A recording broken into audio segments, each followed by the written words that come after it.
സാരിഊ ഇലത്തൗബതി മിനദ്ദിബാ വദ്ദുനൂബ്, പലിശയിൽ നിന്നും മറ്റു ദോഷങ്ങളിൽ നിന്നും തൗബ ചെയ്ത് മടങ്ങുക. എന്നാൽ അല്ലാഹു തആല വലിയ മഗ്ഫിറത്ത് നൽകും. ഇസ്തിഗ്ഫാർ അതിന്റെ ഒരു മുഖ്യ കാരണമാണ്. സഹോദരങ്ങളെ, ഇസ്തിഗ്ഫാർ പെരുപ്പിക്കണം. ഇസ്തിഗ്ഫാറും മഗ്ഫിറത്തിന്റെ ഒരു പ്രധാനപ്പെട്ട കാരണമല്ലേ? അല്ലാഹു സുബ്ഹാനഹു വ തആല ശിക്ഷിക്കാതിരിക്കാൻ വേണ്ടി തന്നൊരു സുരക്ഷിതത്വമല്ലേ ഇസ്തിഗ്ഫാർ. വമാ കാനല്ലാഹു മുഅദ്ദിബഹും വഹും യസ്തഗ്ഫിറൂൻ. ഈ ഉമ്മത്തിന് അല്ലാഹു നൽകിയ അഭയം രണ്ടെണ്ണമാണ്. രണ്ട് അഭയമാണ് അല്ലാഹു തആല തന്നത്. ഒന്ന്, അഷ്റഫുൽ ഖൽഖ് റസൂലുള്ളാഹി സ്വല്ലല്ലാഹു അലൈഹി വസല്ലം. വമാ കാനല്ലാഹു ലിയുഅദ്ദിബഹും വഅൻത ഫീഹിം. നബിയെ, തങ്ങളുടെ ഹയാത്തിൽ ഉണ്ടായിരിക്കെ എങ്ങനെ അവരെ ശിക്ഷിക്കും? ശിക്ഷിക്കൂല. തങ്ങളെ പരിഗണിച്ചു. എന്തെല്ലാം മക്കക്കാര്, ജൂതന്മാര്, മറ്റു പലരും ചെയ്തു നോക്കി.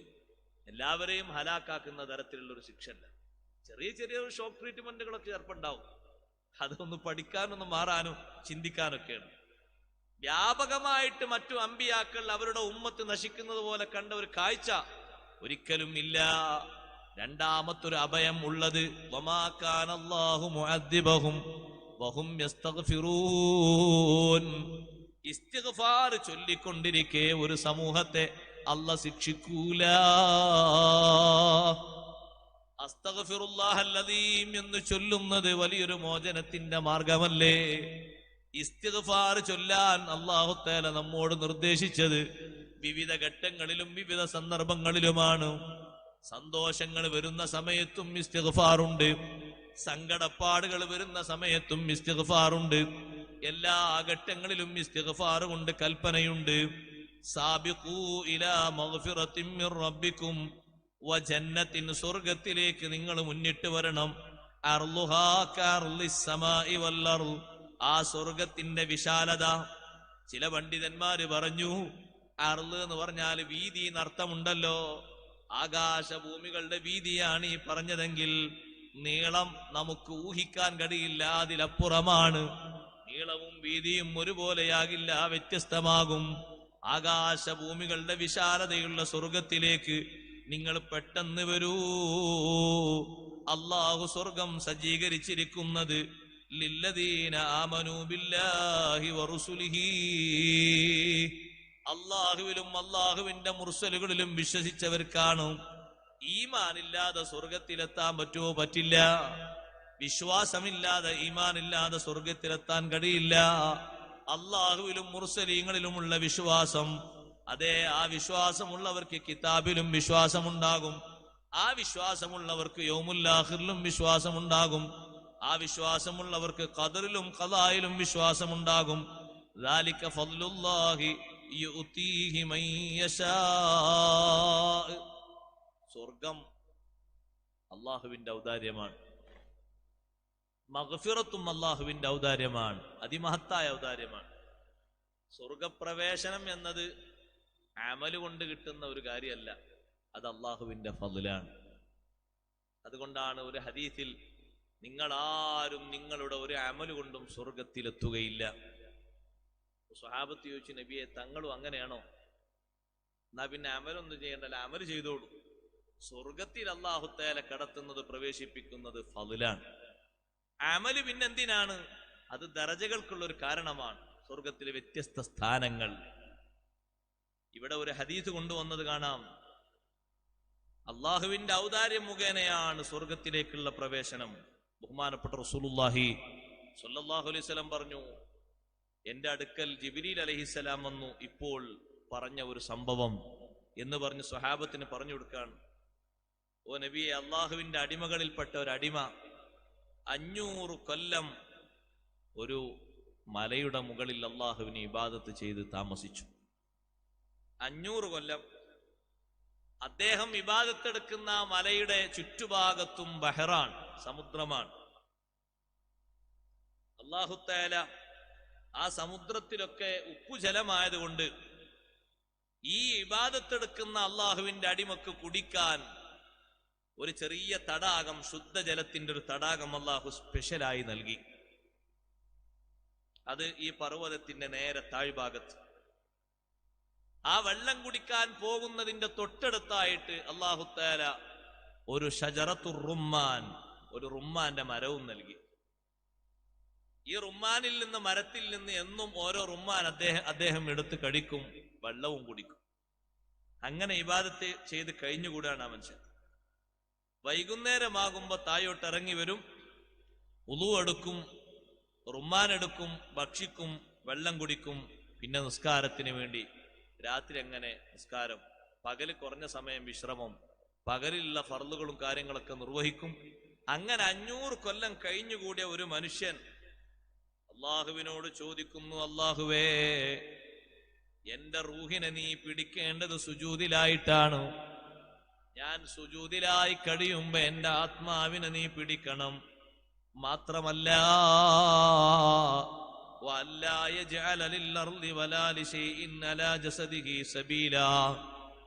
ഈ ഭൂമിയിലേക്ക്, എന്റെ ശരീരത്തിലേക്ക് വരാൻ ഒരു വസ്തുവിനും നീ ഒരു മാർഗവും ഒരുക്കരുത്. എന്നെ പുനർജീവിതം നടത്തുന്ന നാള് വരെ സുരക്ഷിതമാക്കി തരണമല്ലോ. സുജൂദിലായി അദ്ദേഹം നിൽക്കുന്ന സമയത്ത് അല്ലാഹു തആല അദ്ദേഹത്തിന്റെ ആത്മാവിനെ പിടിച്ചു. ഇനി നാളെ പരലോകത്ത് നടക്കുന്ന ഒരു ചിത്രം ജിബ്രീൽ അലൈഹിസ്സലാം ഇവിടെ പറഞ്ഞു കൊടുക്കുകയാണ്. കയറുമ്പോഴും ഇറങ്ങുമ്പോഴും ഒക്കെ അദ്ദേഹം സുജൂദിലാണ്.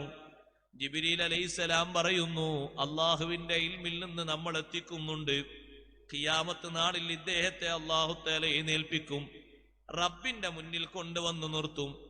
എന്നിട്ട് അല്ലാഹു തആല പറയും, ഉദ്ഖുലൂ അബ്ദി അദ്ഖിലൂ അബ്ദി അൽ ജന്നത ബിറഹ്മതി, എന്റെ ഈ അടിമയെ എന്റെ അനുഗ്രഹം കൊണ്ട്, എന്റെ കാരുണ്യം കൊണ്ട് സ്വർഗത്തിലേക്ക് പ്രവേശിപ്പിക്കൂ. അപ്പോൾ ആ അടിമ പറയും, അല്ല, ബി അമലി, എന്റെ അമല് കൊണ്ടാണ് എന്നെ സ്വർഗത്തിൽ കടത്തേണ്ടത്. അള്ളാഹുവേ, നിന്റെ റഹ്മത്ത് കൊണ്ടല്ലേ 500 കൊല്ലത്തിന്റെ അമലില്ലേ, ആ അമല് കൊണ്ട് എന്നെ സ്വർഗത്തിൽ കടത്തും.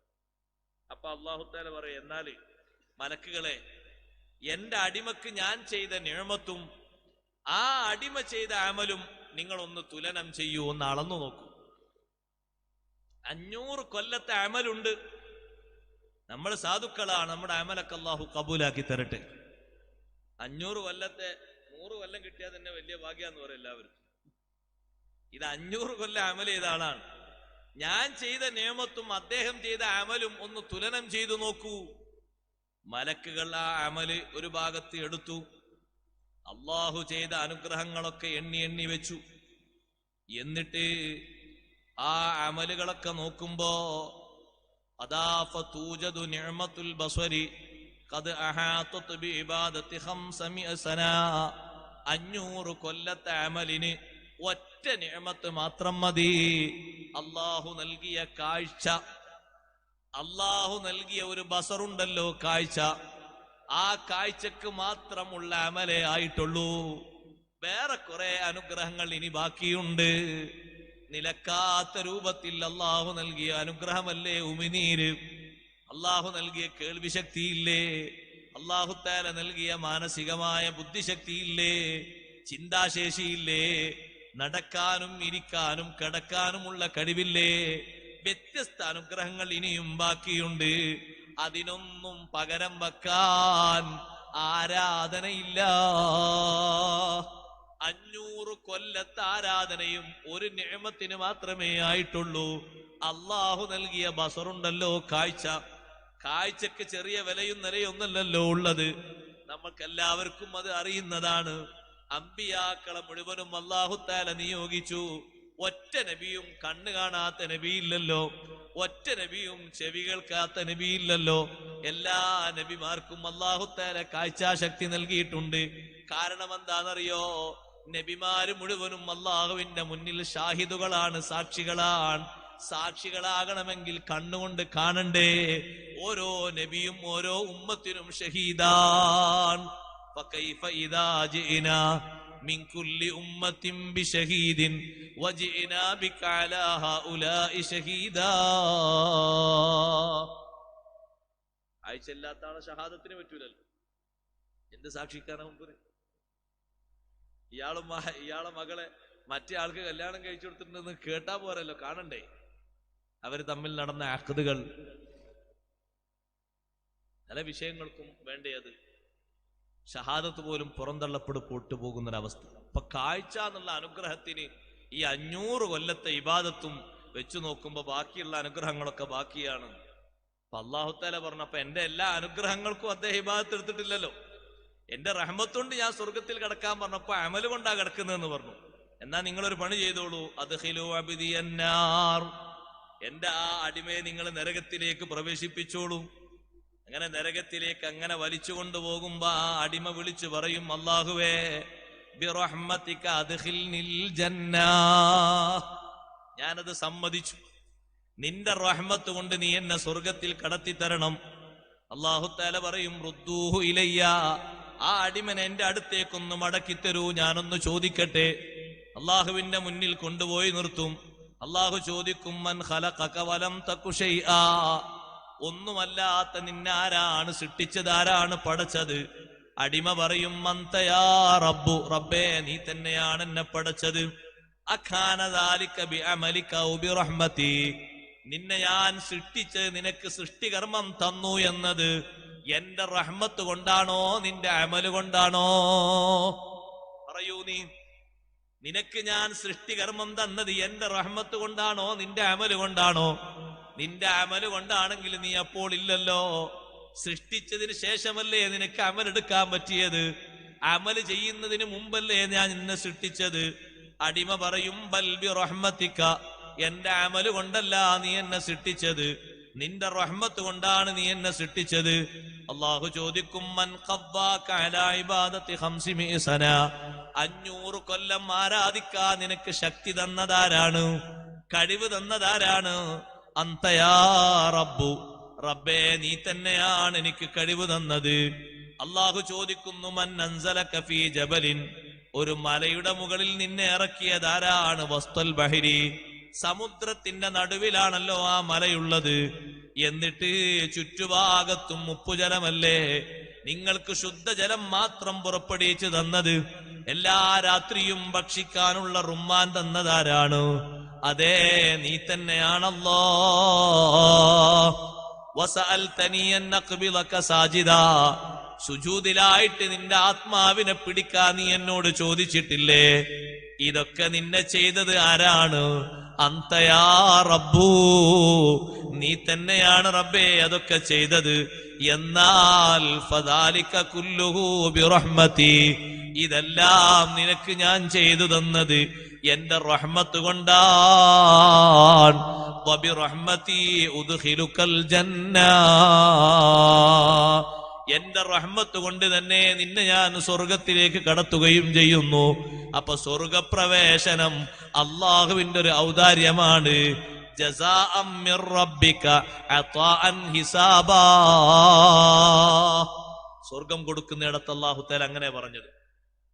റബ്ബിന്റെ ഭാഗത്തു നിന്നുള്ള ഒരു ധർമ്മം, ഒരു ഔദാര്യമാണ് സ്വർഗപ്രവേശനം. അല്ലാഹു നൽകുമാറാകട്ടെ.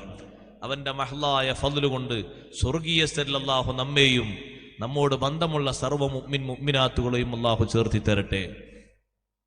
അത് അല്ലാഹുവിന്റെ ഔദാര്യമാണ്. ദാലിക ഫദ്ലുല്ലാഹി യുതീഹി മൻ യശാ. അപ്പൊ നമ്മളോട് അമലുകളിലൊക്കെ മുന്നോട്ട് കുതിക്കാൻ അല്ലാഹു നിർദ്ദേശിച്ചു. എല്ലാ രംഗങ്ങളിലും മുൻപന്തിയിൽ വരുന്നവർക്ക് വേറൊരു മഗ്ഫിറത്തുണ്ട്, അത് മനസ്സിലാക്കണം. സാബിഖൂ ഇലാ മഗ്ഫിറത്തും മിർ റബ്ബിക്കും എന്ന് പറയുമ്പോ മുൻപന്തിയിൽ വന്നവർക്കുള്ള മഗ്ഫിറത്ത് പിന്നെ വരുന്നവർക്കില്ല.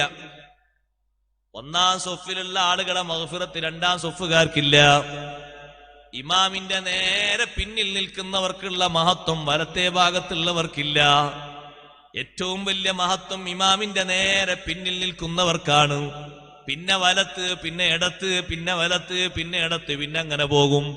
അതേ ആ ഒന്നാം സൊഫിൽ നിൽക്കാൻ, വലത്തെ ഭാഗത്ത് നിൽക്കാൻ സ്വഹാബത്ത് എത്ര തിക്കും തിരക്കും കൂട്ടി.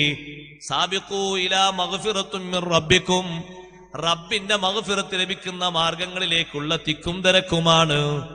ഒന്നാമത്തെ സൊഫിൽ, അതും വലത്തെ ഭാഗത്ത്, എല്ലാ സൊഫിന്റെയും വലതു ഭാഗത്ത് തിരക്കാണ്.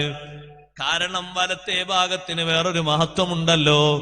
ആ വലത്തെ ഭാഗവും ഇടത്തെ ഭാഗവും സൊഫിന്റെ കൂട്ടത്തിൽ ഒന്നാം സൊഫിന് വലിയ പരിഗണനയുണ്ട്.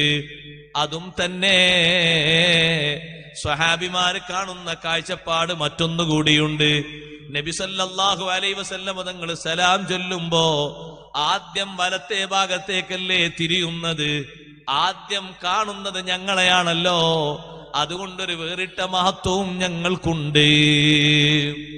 സുബ്ഹാനല്ലാഹ്. നിസ്കാരം കഴിഞ്ഞിട്ട് ആ നിസ്കാരപ്പായയിൽ തന്നെ ഉളു മുറിയാതെ ഇരുന്ന സ്ഥലം മാറാതെ ഇരിക്കുന്നവർക്ക് വലിയ മഗ്ഫിറത്തുണ്ട്. ഉമ്മമാരെ, കഴിയുന്നവരൊക്കെ അവിടെ തന്നെ ഇരുന്ന് ദിക്റുകളൊക്കെ പൂർത്തീകരിക്കണം. എന്നാൽ മലക്കുകളുടെ ഒരു പ്രത്യേക ദുആയുണ്ടെന്ന് സയ്യിദുനാ റസൂലുള്ളാഹി സ്വല്ലല്ലാഹു അലൈഹി വസല്ലം തങ്ങൾ പറഞ്ഞില്ലേ, അത് മഗ്ഫിറത്തിന്റെ ഒരു കാരണമാണ്. മലക്കുകൾ ദ്വാരക്കുന്നത് അല്ലാഹുമ്മ ഗ്ഫിർ ലഹു, അല്ലാഹുമ്മ റഹംഹു, അല്ലാഹുമ്മ തുബ് അലൈഹി.